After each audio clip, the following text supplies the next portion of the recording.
everyone for taking the time to join us tonight. This is our first meetup after the summer. We always have a bigger break, obviously because of the summer holidays and that. So we've got two great speakers tonight. We've got Darren Small, a colleague of ours from Microsoft, who's going to talk to us about the Azure hybrid offerings. We have a small break, and then John Metzger is going to take us through how to do rapid bot development using the bot framework composer. And I've finally managed to put some questions together for a quiz. So for those that want to stay around and test their Azure knowledge, we'll do that towards the end. I use Kahoot for that. So for those of you that have never used it, you'll need to, well, you can log into Kahoot online, or you can use the app on your phone. But we will sort that out when we get towards the end of that. Anyhow, without further ado, over to you, Darren.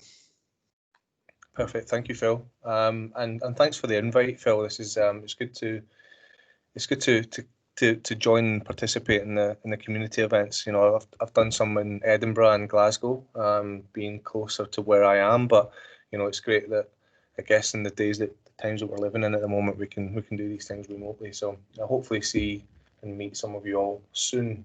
My name is Darren Small. I'm one of the technical specialists at Microsoft. My focus is the hybrid portfolio, which is predominantly for me the Azure Stack family, as well as Azure Arc as well. And that's essentially the focus of the next 45 minutes or so.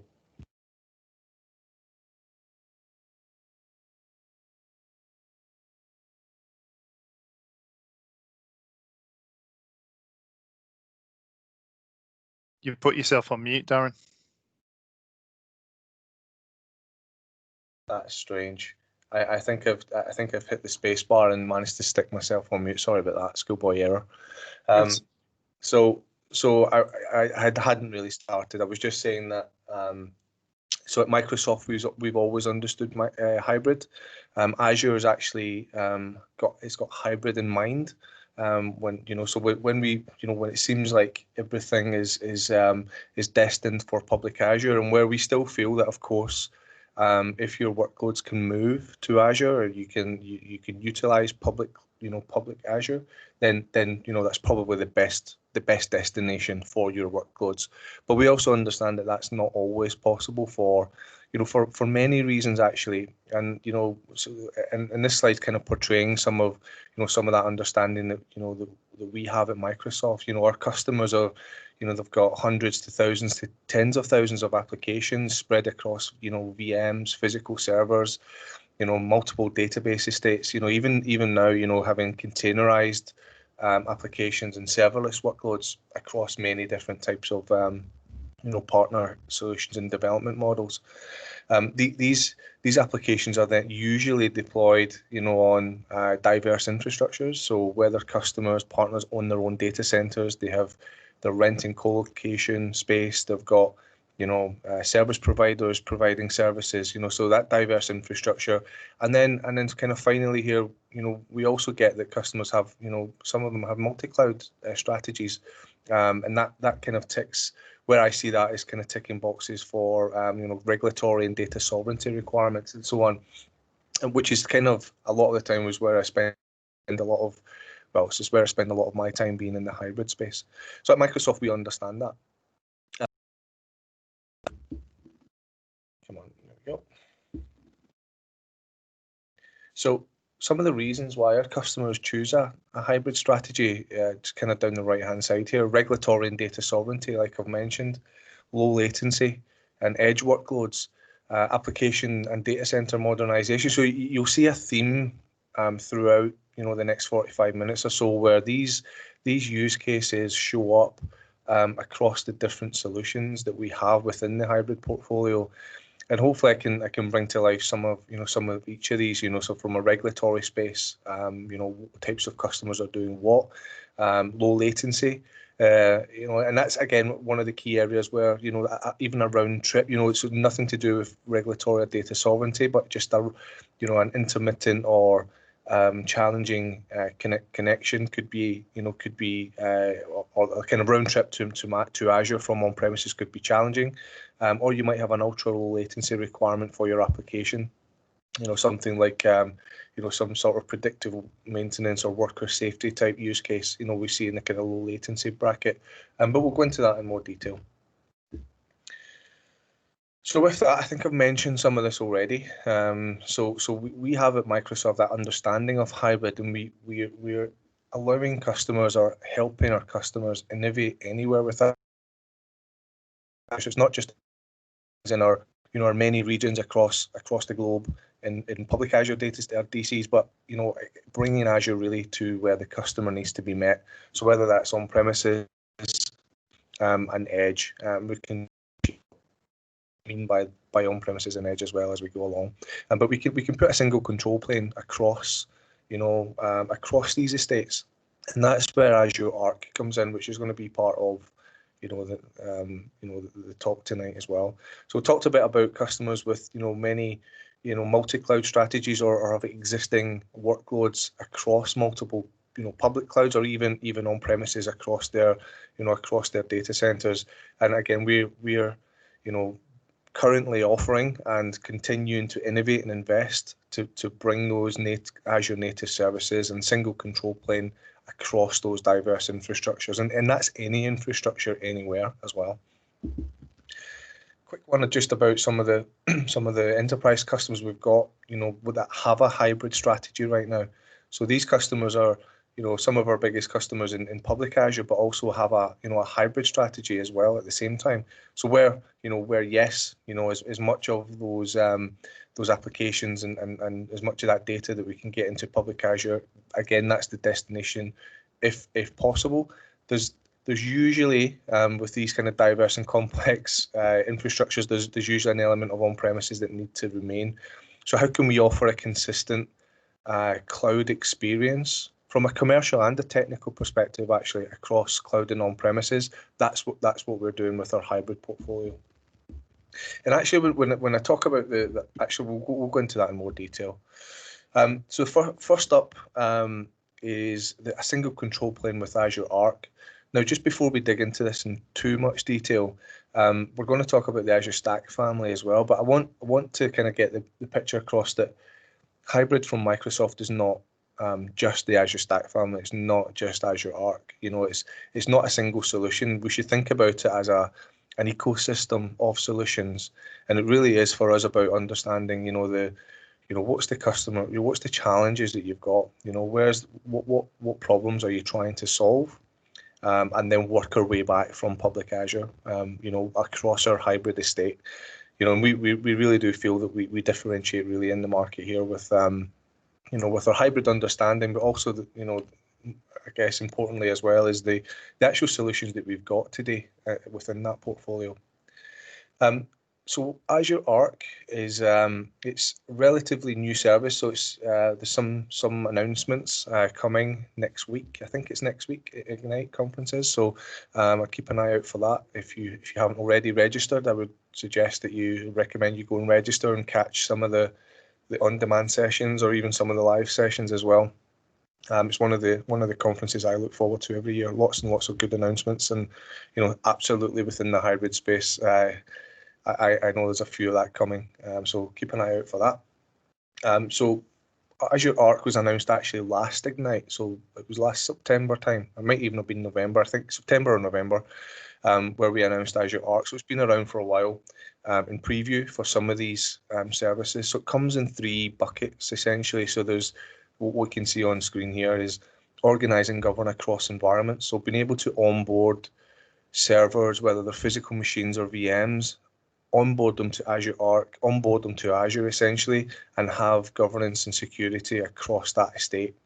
And I'm going to show some demos on what that actually looks like.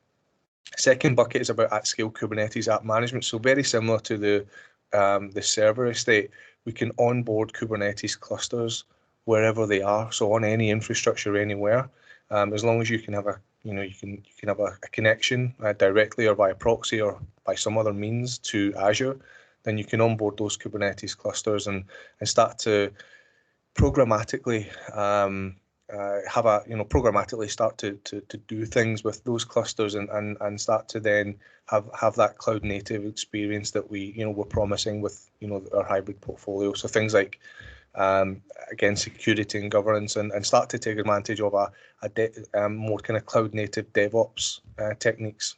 And I'll show you some of that as well in a few minutes. And the third bucket here for Azure Arc is data services anywhere. This comes in a couple of flavors actually. So there's specific onboarding of SQL servers. So think about SQL servers as infrastructure as a service. VMs, SQL servers you might deployed on Windows servers running on a VMware estate or on a Hyper-V estate or some other platform. And we can then deploy an agent. We can onboard those SQL servers to Arc, and we can start to take advantage of, native Azure services where there's been huge investment. So things like Azure security, right, where there's over $1 billion of investment each year, almost 4,000, I believe, probably more than that now, of dedicated staff to run our to kind of govern our security estate. You can start to then take advantage of some of that. Again, Azure native services and security for services and VMs and SQL and data platforms that are running outside of Azure, because we're onboarding with Arc. That's that single control plane.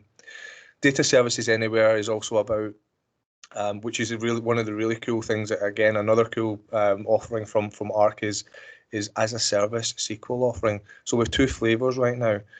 So we have SQL Server managed instances or SQL Server Edge, depending on how familiar you are with it, and we also have Postgres Hyperscale. So we, from an as a service data offering, we can offer that on any platform anywhere.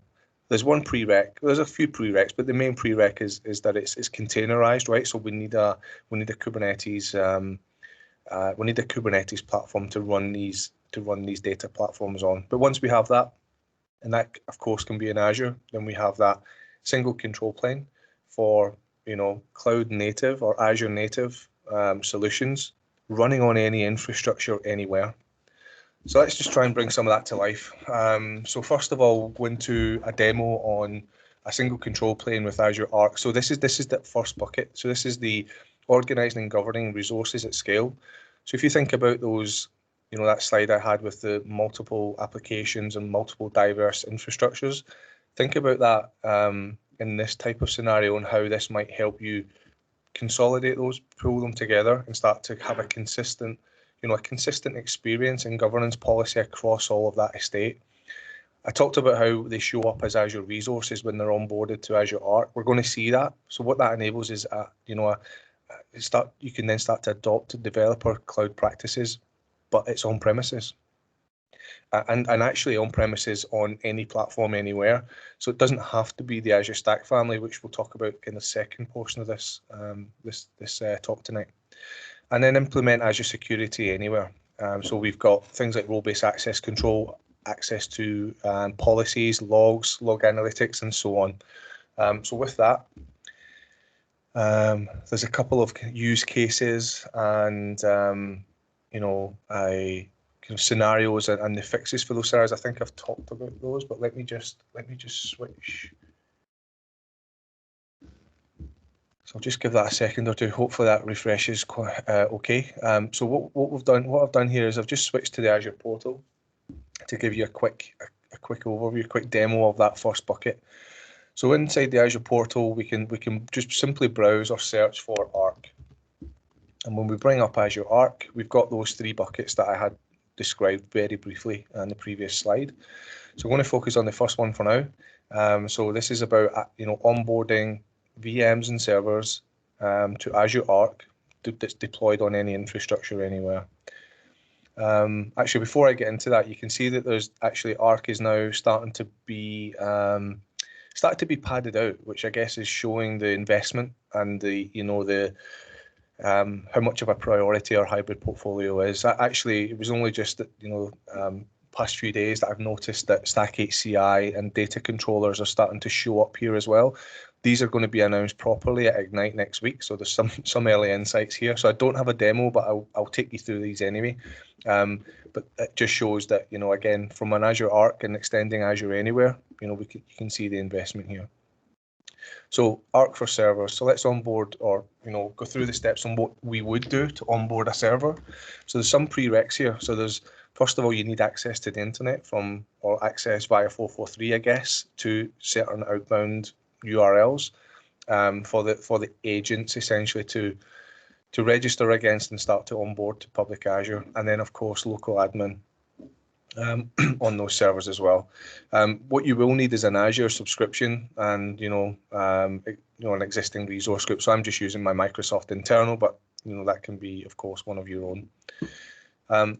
Resource details. Now you can start to see the Azure consistency, right? Because this is Azure at the end of the day. So think, you're used to deploying a virtual machine. Very, very similar experience. So pick a subscription, pick a resource group, pick a region, and these regions are being added to all the time as well. Pick an operating system, Windows or Linux, right? Kind of self-explanatory. And then does the VM or server that you're onboarding need a proxy server to speak to the internet? So you can add that here. Tagging, hugely valuable. If you think about how such a, I think such a kind of simple tool can be extremely powerful in Azure, but I think even more so, or it starts to show real value in Arc for, think about, if you think about infrastructures on VMware, Hyper-V, AWS, anywhere across multiple physical locations, across, so it's Manchester, Glasgow, London, doesn't matter. You can start to tag those, those essentially Azure resources or the VMs that you've onboarded to Azure with key value pairs. And then we can, again, programmatically start to do things with that data. All within Azure, by the way. So you can see I'm still in the Azure portal here. So what that's going to do is generate a script based on previous data that I've given it, so subscription types and so on. So you can either download and run that directly, or you can just run the lines here straight on the machine itself. If you've got multiple, so if you've got hundreds of machines you want to onboard, then of course we can help you automate that as well, and that's there's another piece here to onboard at scale. So it will help you build out an ARM template essentially that with some PowerShell that helps you onboard multiple VMs or multiple servers at a time. So with that, I run that, and then that's me. I'm going to just skip back a second and just jump into the server. So once I ran that script, my machines show up. So like you can see here, so these are actually VMs that are running on an Azure Stack Hub that I've got in the UK, one of our kind of UK sites. Now, this could be VMware, it could be Hyper-V, it could be even AWS or Google, it doesn't matter. It's agent-based. So I've onboarded them. They look like Azure VMs because essentially they are now Azure VMs. They are in a resource group, they're connected, you get the status and so on. Tagging would be here as well, of course, if you've tagged them. So let's just drill into one. So again, this is, if you're familiar with Azure, then you're familiar with this. This is, essentially it's the same experience, a consistent experience because it's Azure at the end of the day. But this is a VM. Remember, this is a VM, a Windows VM that's running outside of Azure. It's this is actually, it's running on Azure Stack Hub. But if you think about that being running on a VMware platform, like I said, or some other platform. So we've got activity logs. This is where the security and governance starts to take effect. So activity log, role-based access control, tagging we've talked about a little bit. But where a lot of the real power is in things like the Azure policies. So Azure policies native to Azure that you're using on resources essentially that's running outside of Azure. So this is what we mean when we talk about hybrid, when we talk about how we are extending Azure to anywhere where the customers need to be met. This is where it starts to come into to real effect now. So some of the Azure policies, I've got a couple of policies here, some very, very basic ones. They start very basic, like old kind of GPO style policies, to some more in-depth policies for remediation tasks like installing scripts and agents and remediating non-compliance states. So if I just drill into one as an example, what is this one? So this is do not have the specified PowerShell modules installed. So if I've got a bunch of machines, I want the Azure Stack PowerShell modules, I want some Azure PowerShell the Azure PowerShell modules installed, and if it runs the policy against my machines, and if it doesn't have the modules, then I'm non-compliant. And we can create remediation tasks here as well, so we can go and install the agents and so on. So hugely powerful, and that's just with Azure policies. Let me just skip back a level here. It's easier to add a policy. It's as simple as assign a policy. We can assign it to a subscription or a resource group. So if I assign it to a resource group, anytime I onboard, so I can create a resource group as an example, saying it's Glasgow or one saying Manchester, and I've onboard all my Glasgow resources that sit outside of Azure into that resource group. I can then apply a policy to that resource group. Policies are in here, so you can fit, I mean, lots and lots of predefined policies. You can write your own, of course, but lots of predefined ones. So if we can say some for virtual machines as an example, you can see some of the stuff we can do here by default. So hugely powerful tool is Azure Policies. That's one benefit. Let me just skip back here, come out here. Something that was added during preview, which is now in public preview, is extensions. So extensions, very similar to agents and enabling services inside Azure. So I can add extensions to a VM or server running outside of Azure from inside of Azure. Hopefully you're still following. And by the way, please jump in if there's any questions or something you're unsure about. Please jump in. So there's some default extensions already. These will be added to as time goes on. But one really powerful one already is log analytics. So this is log analytics here. So I've installed this extension, on a VM that's not running in Azure to enable log analytics. Once I've enabled log analytics, I can then start to check logs, right? So this is going back to the huge investment that Microsoft makes in security each year. You can take advantage of that for resources, VMs that are running outside of Azure on any platform.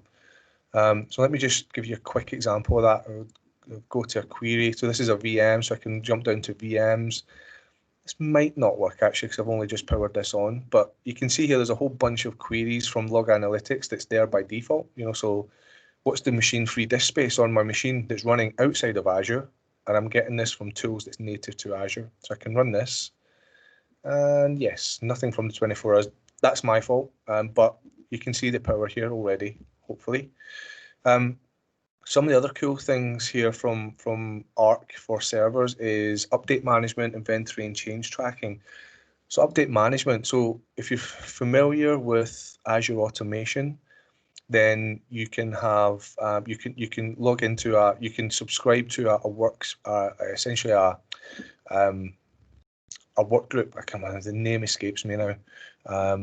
And you can what you can do is you can essentially have a patch management across your Linux and Windows estate that's outside of Azure, but again, using native tools that's inside of Azure.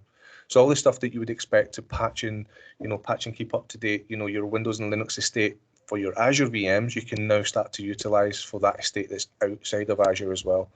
Again, this is the example of, hybrid, from a Microsoft perspective. This is Azure hybrid. Inventory and change tracking, very similar as well. So do you want to know what's going on? Something's happened on a machine that's sat outside of Azure. You want to know what's happened there. So you want to, see what's happened and who's done what. I'm going to pause there because I think I've taken 25 minutes or so just on this first piece. So any questions so far? We're making sense? There's one in the IM, Darren. Okay. What's a real life business example for the use of Azure Arc?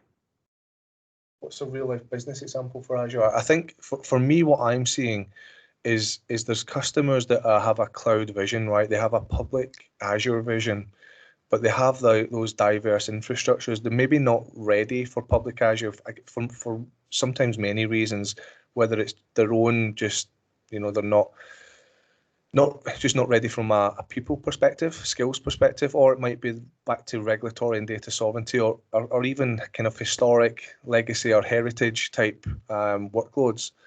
We can start to utilize investment that's already been made in data center estates, on-premises estates, wherever they might be, that's not in Azure, but utilizing a lot of that cloud native and cloud innovation with Arc to those non-cloud deployed resources. And it gets them on that journey now, today, with, the bar to entry here is really low. So if you think about these VMs here, these VMs are running outside of Azure, but I can programmatically start to do things with those, so I can start to build out ARM templates and so on. This is native to Azure, right? So I'm cloud native by incorporating Azure Arc to investments that's already been made outside of Arc and get on that journey to cloud today, essentially. A bit of a long-winded answer, but hopefully that makes sense. That's my experience right now, anyway. I have a similar answer when it comes to Stack, the Stack family too, if I'm being honest. So we'll get there. Okay, I'm burning through time massively here, so I'm gonna just jump quickly into the second bucket, which is Kubernetes clusters, without going back to the slide deck. So I talked about Kubernetes clusters, management of these Kubernetes clusters at scale.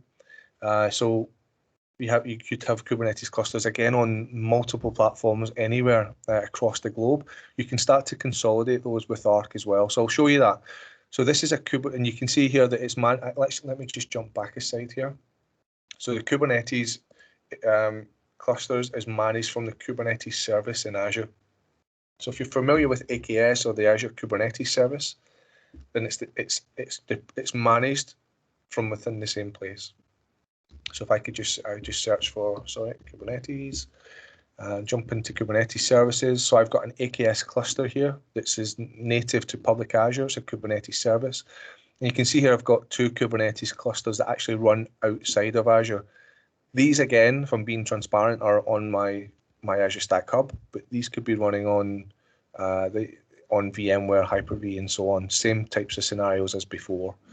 So if I have a look at this one, very similar type options here. So I'm not going to go into actually, I will jump into policies quickly because there are some default policies you can utilize.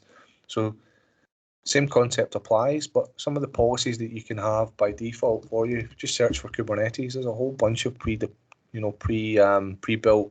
policies for Kubernetes clusters, aimed for Azure initially, but you can now start to utilize these for Kubernetes clusters outside of Azure.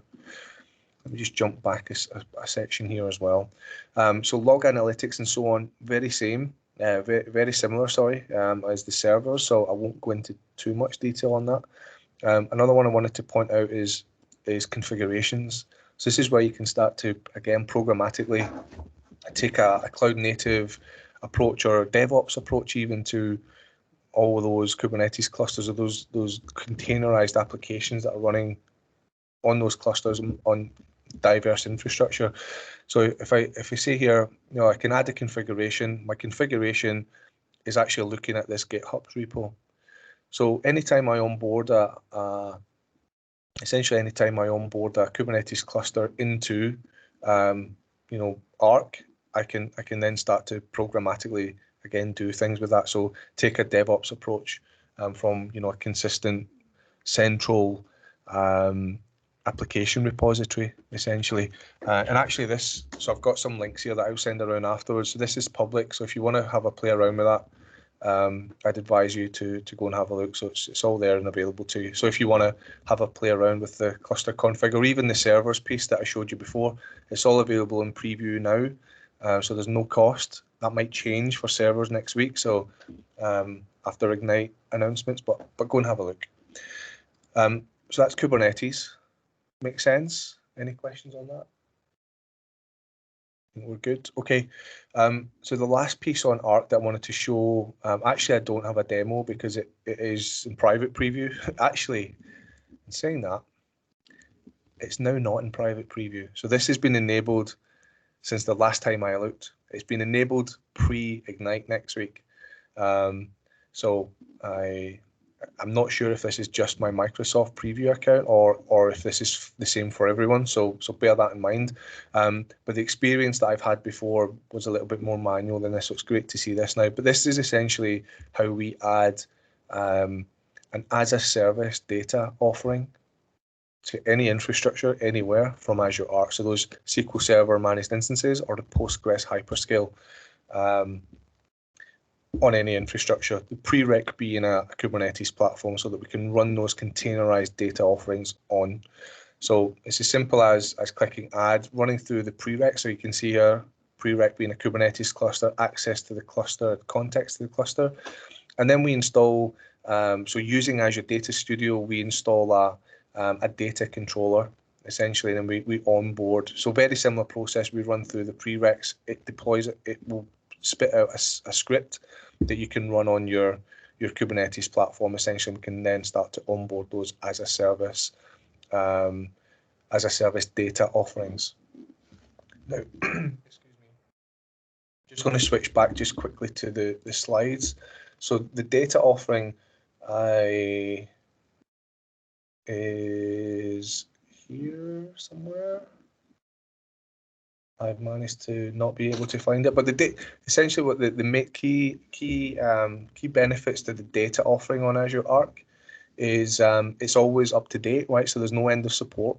It's cloud native, so we're getting scale. You know, we're getting scale up, scale out experience, and we've got a consistent kind of cloud commercial model as well. So you pay for what you use essentially. From a commercial perspective. So this is just the data services here at the end. So that's Arc. I'm aware that that was a very quick run through. As it's a hybrid session, I wanted to, you know, Arc is you know, kind of central and, you know, one of our key services these days, and will continue to, you know, we have very cool offerings now, as you can see, and that will continue to evolve as time goes on. But again, a hybrid for us is all about extending Azure to where you need to be met from a, you know, a data and kind of regulatory perspective. With that, I'm going to jump quickly. I've got 15-20 minutes, Phil. Take it to 20 minutes. Is that okay? Yeah. Yeah, that's fine. That's right. I was trying to find the mute.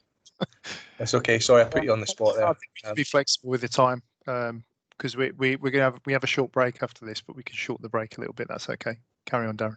Okay, no problem. As long as everyone's engaged, we're good, and I'm not boring anyone. So that's Azure Arc. I wanted to move into the Azure Stack portfolio. So if anyone's been familiar with Azure Stack in the past or heard about it, it's what is now referred to as Azure Stack Hub. So nothing's changed from a what it is and how it's deployed perspective. So if you've been familiar with it before, it's the same. The point I wanted to kind of get across tonight is that, you know, like I said, from a Microsoft perspective, hybrid isn't any one solution. It is, you know, an ecosystem, a family, a portfolio, you know, if you will, of solutions that extend Azure to anywhere. So Azure Stack Hub, first in the portfolio is well, actually, we'll talk about it in the next slide. Stack HCI is relatively new in the sense that we've had Azure Stack HCI GA for a couple of years. Well, I'd say about 18 months or so now. We have a new version of Azure Stack HCI, which I'll talk about in more detail. It's in preview right now, should be GA by the end of the year, hopefully. And then we have Azure Stack Edge, which is a Microsoft hardware as a service edge compute platform. So it's really about bringing compute to those IoT, AI, kind of modern AI, ML type workloads. So managed from Azure, ordered, consumed, and managed from Azure essentially. So let's dive in a bit more detail on each of those. I'm sorry, these are probably going to be slides rather than some demos here, but hopefully we can follow. So Azure Stack Hub is a purpose-built, a purpose-developed autonomous cloud platform. So what we mean by that is that it's an appliance-like black box. It is Azure. So it's not a version of Azure. It is Azure in a box, essentially. So think about it as being able to deploy an Azure region within your full control. So it has everything that it needs to run Azure on-premise. Actually, let me just go back a slide so we just can kind of refresh our memory on what it looks like. So it's a rack of hardware. This is at its biggest form. So this is a minimum of 4 nodes. So it's a minimum of 4 compute nodes, a maximum of 16 in a single, what we call scale units, essentially a cluster. And we can have multiple scale units as well. We have multiple SKUs, so various to fit various kind of performance. What you need various SKUs, and we have various form factors as well. So fitting a rack of hardware in some of these kind of remote locations isn't possible. So we have smaller form factor and ruggedized tactical versions as well. So with that, so it's a complete autonomous cloud. What we mean by that as well is that it can be run connected or disconnected. It has everything that it needs to run Azure. So there's a bunch of virtual machines that run under the hood, and some containers as well, actually, that give you Azure on premise. So we can be connected to being able to register and be billed in a kind of cloud consistent manner with Azure, or we can be disconnected. So for those use cases that have to meet specific tight regulatory or data sovereignty needs, have to be air gapped, we can run Azure Stack Hub in a disconnected fashion and still bring all the innovation of Azure. So infrastructure as code, ARM templates, native Azure services on Stack Hub within your control. And that kind of leads us into this next piece here about the consistent app development and operations. This is Azure. It comes with the Azure API, so the Azure Resource Manager, and it comes with all those virtual machines that's running under the hood. Give you, all of the Azure fabric that you need to run a cloud platform. So it's true infrastructure as service, true infrastructure platform as a service at the same time. Now, I mentioned that software defined under the hood, and we've got a bunch of those VMs. You don't get access to those, and that's by design. If you think about public Azure, you don't get access to our data centers or see the infrastructure, or see the VMs, or any infrastructure that make up, each of the the hundreds of or thousands of clusters that give you hundreds of Azure services. We want to bring as much of that same experience as we can with Stack Hub, albeit it is still a rack of hardware with services that runs in your data center. So there are still some operational responsibilities, but not many, and that's by design. We want to give you the time back on your development, on your your business or your customers, by focusing on the application layer and less on the infrastructure layer, same as you would in public cloud, public Azure. I talked about how it's a purpose-built integrated system, so there is a relationship here with the hardware partners. So there's a select few chosen hardware partners where it is purpose-built from hardware validated against software and vice versa, all the way through to support and management, if you want management, but certainly through support. So that's something to bear in mind. It works well. You can utilize existing relationships, existing existing kind of contracts that you have as well. I guess with the hardware partners, we see a lot of customers that benefit from an existing discount or so on. But the relationship's there, and it's key to the success of Azure Stack Hub. So some of the use cases kind of down the right-hand side here, you've seen these before in a previous slide when it comes to all things hybrid. Absolutely true for Stack Hub. So it can be disconnected or connected to fit regulatory and data sovereignty needs. If you have a latency requirement for an application that a round trip to Azure is going to be a problem, then we can still have, the innovation of Azure with those Azure native services on premises on Stack Hub, but within your control, and closer to where the data is being generated. And then application modernization. This is where a lot of our customers are, kind of going back to the answer I gave on a real kind of scenario for, a Arc. Similar here, so customers they have an Azure vision, but they cannot utilize Azure for one of many reasons. If it's regulatory, latency required, data sovereignty, they can go on that journey to Azure now with Azure Stack Hub, because Azure Stack Hub is Azure at the end of the day. Couple of customer use cases. I will share these slides afterwards. So and some more real customer success stories and use cases. But in the interest of time, we will move on. Just a couple of quick questions here. These are all hardware with Microsoft software on it. Yes. So Azure Stack Hub it's a purpose, so it's purpose built, so it's a validated. Think about Azure Stack Hub as an appliance.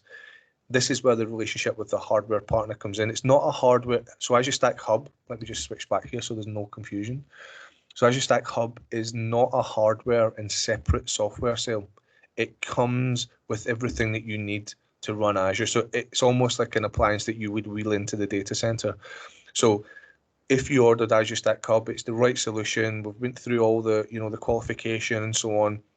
The relationship with you, with your customer, would include you with your partner or customer, with Microsoft and the hardware partner, and we work on it as a joint engagement essentially. And when Azure Stack Hub is deployed, it comes deployed by the hardware partner with everything that it needs to run Azure. So there's no reliance on you as a customer or your end customers to deploy the software for Stack Hub. It's not a hardware and separate software sale, it's an appliance. He's got it. Good stuff. Second one from Stuart. So has Microsoft any future plans to integrate migration tools into Arc VM to container conversion? I subscribe to Ignite next week. There might be some cool stuff that you could benefit from next week. But yes, I mean, I'm asked a similar question with all things stack related as well. So from Stack HCI, Stack Hub, how can we help customers modernize and migrate? Can we shift them from, a VMware estate into, Stack or Stack Hub or Stack HCI? How easily can we do it? Can we use Azure Migrate and so on? The answer is we're working on all of the above. We want to make it as easy as possible to convert and migrate into Azure, whether it's at public Azure or whether it's a form of Azure on premises. So yeah, some cool stuff coming next week. So I'd watch out for some of the ARC sessions next week at Ignite. Yeah, Paul. So extended security updates for Windows Server and SQL Server 2008 applies to Stack Hub as well as public Azure. Also applies to Stack HCI as well, which we're just about to touch on. So if you migrate those workloads into Azure Stack Hub or Azure Stack HCI, you will benefit from those additional extended security updates. So good point, Paul. Thanks for that. So Stack HCI, so very similar to Stack Hub in the sense that under the hood, it's software defined. So storage space is direct. It's built on a foundation of Hyper-V, but purpose built. And yeah, very, very, very similar from a software defined perspective, but not the same. Azure Stack HCI is not it's not Azure. It's not full Azure on its own. Azure Stack HCI, the new version. I'm going to refer to the new version of Azure Stack HCI, and I'll send around some more info after this. So there's the current version of Azure Stack HCI is built on storage spaces direct, software defined networking from the Server 2019 stack, and a version of Hyper-V on validated hardware. And you manage it from Windows Admin Center. You can still register it against public Azure, and there's a level of management in public Azure. Now there's a new version of Azure Stack HCI, which is kind of what I'll refer to going forward in the next 5-10 minutes. Azure Stack HCI, it's called 20H2, but it's essentially, if you think about it as a purpose-built Azure delivered hybrid cloud service. Now, what I mean by that is that, yes, it's a virtualization, hyperconverged virtualization platform that runs on-premise, but when registered to Azure, it's delivered from Azure and you register it against an Azure subscription. So your Azure Stack HCI cluster, however many you might have or wherever they might be, show up as resources in the public Azure portal. Now, it's Arc that's the brains on a lot of what's going on under the hood there. And that's why you've seen very briefly Azure Stack HCI showing up as an option on the Arc page that I showed earlier as preview. But Arc is the brains of that. But what that means is that now with a purpose-built Azure Stack hyper-converged virtualization platform, we can then start to take advantage of those hybrid services. So we can register against Azure. We can start to take advantage of a cloud native commercial model. So you pay as you consume. So you pay for only the the physical cores that you use in the system. And if you choose to use some public Azure services, so things like Azure Migrate, Azure Backup, Azure Site Recovery, Log Analytics, Update Management, all of those services are all very possible and easy to use with virtual machines running on Azure Stack HCI on premises, but registered against an Azure subscription. So think about Azure Stack HCI as a purpose-built OS, because that's what it is now. You're not going to see Hyper-V anywhere. You're not going to see Server 2019 anywhere on there. If you use PowerShell or when you boot the thing up, you will see Azure Stack HCI, because it is its own operating system. It's purpose-built to be the best-in-class hyperconverged virtualization platform. The value adds here really are the hybrid services. So the fact that we register against an Azure subscription gives us that cloud native experience. So we can, again, from the Azure portal, we can manage our clusters. We can very soon we'll be able to deploy VMs. We can back up and migrate VMs from a cluster on Azure Stack HCI on premise into public Azure. Azure Site Recovery is the service that's enabling that. But lots of the public Azure services are easily utilized in a streamlined fashion by this hybrid cloud service. And this is, again, more evidence of our investment and our commitment to the hybrid portfolio, is that Azure Stack HCI is now a purpose-built operating system delivered from Azure. Because we understand that customers have got experience, skill sets, existing investments in virtualization platforms, tool sets to manage them, automation tools, to automate deployment and so on of these virtualization platforms. We want to build on that and start to bring some of the innovation of Azure, but maintaining and utilizing existing investments in people, skills, and technology. And just lastly, I will. Questions there. Is Stack HCI aimed as a direct Nutanix or other HCI vendor competitor? It's aimed as a purpose-built hybrid cloud service, but of course, right, it's a hyperconverged virtualization platform. So we, on my engagements, yes, I see these out there, but I guess my focus, kind of keep my Microsoft hat on and say, and honestly, it's genuine from me anyway, is that, I think we differentiate there in the fact that something I haven't mentioned actually is that when we talk about Stack HCI, let me just jump back a second, is that yes, it's a virtualization platform. Yes, it's hyper-converged. And yes, we have competitors that have what sounds like similar solutions. Where we differentiate is the hybrid story and the ease of use of those public Azure services. Now, I think about Azure Stack HCI as an Azure conversation. Again, go back to what I said at the very start, is that, we lead with Azure. And if that's not possible for those many reasons, then we work our way back.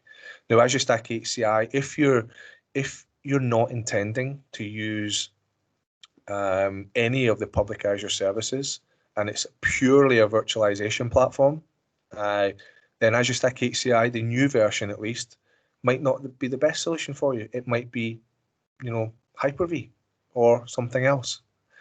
So I think to answer that is really about, it has to fall within, for me, certainly, the new version of HCI has to fall within an overall public Azure conversation. And just a very brief update on Azure Stack Edge. So Azure Stack Edge is hardware accelerated machine learning device. So it's a 1U box. We have a couple of SKUs now for that. So we have a GPU device and an FPGA device. We have a couple of form factors as well. So we have a commercial box, which I'll just quickly jump back to. And we have a ruggedized series as well. So you can see it's a 1U box. Something I didn't mention about HCI actually is that it's a minimum of 2 nodes and scales to 16. And we can have multiples of 16 as well, multiple clusters. These can be stretched across data centers for redundancy as well, which I didn't also mention. So Stack Edge, multiple we have a couple of SKUs, and we have some other form factors for ruggedized and tactical versions as well. Now, Stack Edge is a hardware as a service offering, so there's no relationship with a hardware partner here. It's all Microsoft supported and delivered. So think about Stack Edge as like any other Azure service, albeit it's a piece of hardware that runs on-prem or at your location. It's about providing compute to the edge, so we can run basic style VMs. We can run containers either in, it's actually IoT Edge that runs on this device, so we can run Docker containers and so on there. We will have support for Kubernetes clusters imminently, actually. So as part of the compute deployment, we will deploy a Kubernetes cluster, so those containerized apps we can run there at the compute at the edge. It's also a storage gateway, so if you want to, it used to be in the DataBox family, actually, so it used to be called DataBox Edge. So it's about, it can also shift data from on-prem to cloud if you need it to, and it's an Azure managed appliance. So I mentioned that already. It's ordered, consumed, and operated from public Azure like any other Azure service. The use cases very, very quickly. I know I've burned through my own time already. But really the use cases for Stack Edge are about the IoT type workloads and those machine learning workloads at the edge where latency is a real challenge, or it's a real requirement for your applications. We need real-time results, so worker safety, predictive maintenance. These are the types of use cases that we have with Stack Edge. Last slide, I promise. These are the types of scenarios that we're looking at. So these are kind of smart city scenarios. But if you think about this kind of vision cognitive service use case, containerized application, identifying pedestrians and vehicles from drone footage, we can deploy Stack Edge closer to where that data is being generated for pretty much real-time results, so that we can act upon or predict and then act upon something that's going to happen, or kind of similar here actually, where we're from traffic camera feeds, detecting collisions or near collisions, so that we can actually act upon that. We can store data on these devices as well, so that we can have someone analyzing what actually happened, and then we can push only the interesting data back into Azure for retraining of an AI model or further analysis. And then lastly here, of course, we can blur that data, so we can only the data we want to send, anonymized data that we want to send, will move into Azure for that further analysis and retraining of the model. So this is a smart city use case, but think about the fact that we can deploy a piece of hardware at the edge, run a containerized AI application at the edge for real-time results. We can take this to oil rigs for predictive maintenance, worker safety. We've got manufacturing plants that are doing some predictive maintenance as well, but also taking video feeds in and then acting upon collisions and so on there as well. So very similar design and architecture we can take to multiple verticals and multiple use cases. And that's a very, very quick hybrid overview. I hope it wasn't too solution specific, but I wanted to give you the main bits about Azure Arc, and also some insight into the Azure Stack family. Hopefully gives you some food for thought, and happy to take any questions offline after a break, or reach out via Phil and the team or directly to me. No problem at all. Brilliant. Thank you, Darren. Any more final questions before we have a quick break, before John steps up? No? Great. Okay, so I've got it at 1924. We'll start, or aim to start, at 1935 for the next session. So see everyone then.